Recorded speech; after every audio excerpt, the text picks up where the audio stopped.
Page previously explained that our Apologia strategy will be centered around evasion of responsibility in the form of the expression of good intentions, the accidental nature of the event, and we will also incorporate minimization of the event itself into our strategy.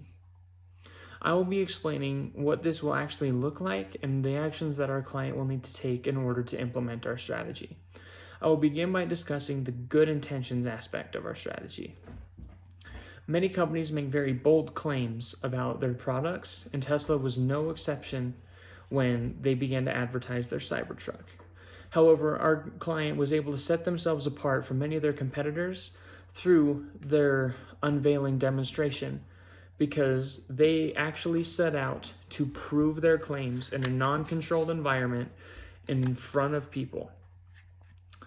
This ultimately caused the issues that led up to the incident. However, if we can emphasize that the intention was to prove the claims and build credibility, the public will likely begin to trust our client again, because the actual intention of this demonstration, while it may have been a failure, was for it to build trust and transparency between seller and consumer.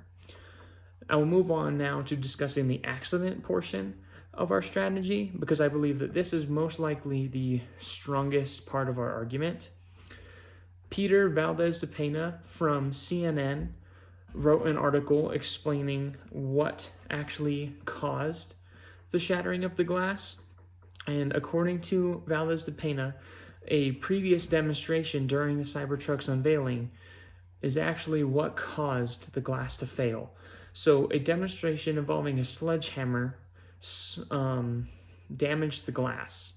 A sledgehammer was swung up against the body of the vehicle in order to prove the reliability and the strength of the vehicle's body itself.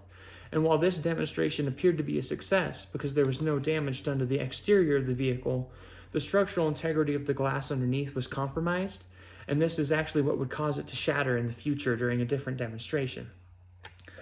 If we can explain this cause and effect relationship effectively to the public, it will make it clear that the shattering of the glass was due to accidental circumstance as opposed to flaws and claims from the company that were not actually true. We can also implement the strategy of minimization in order to strengthen these arguments. One way to minimize the actual shattering of the glass itself is to highlight the successful tests.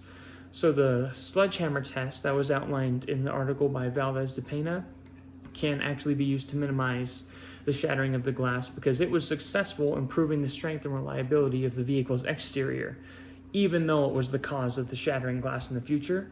But even more importantly than the sledgehammer test, a different test was done on a pane of the armor glass that was in and of itself successful.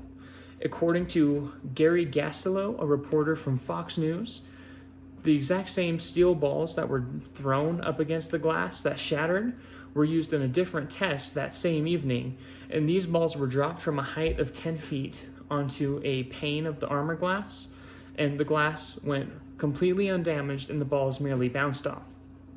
The success of this test will be further proof of the fact that the glass shattering was an accident, because if the glass under these conditions went undamaged, it goes to prove that Tesla's claims were true and that the shattered glass was merely the result of accidental circumstance. Another way for our client to minimize the events that occurred is to somehow express the success of their vehicles in the market. And according to Tom Huddleston from CNBC, the Tesla Model 3 was the #1 selling luxury car in the US market. And this is indicative of reliability and trust.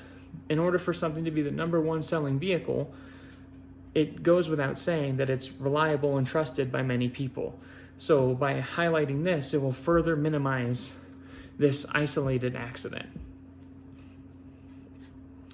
It is clear that there are various ways for our client to try and rebuild their credibility, and they will have to do this through most likely a verbal statement of sorts that explains all of the facts that I just outlined. But I believe in addition to a public statement, in order for our client to truly reestablish and help build their credibility, there needs to be an element of incentivizing. And this can be done by offering a lifetime, non-conditional warranty on all armor glass in any Tesla product that includes it. I believe that our evasion of responsibility strategy through good intentions, accidental circumstances, and minimization in conjunction with this warranty will be a very strong strategy to implement in the attempt to restore Tesla's image.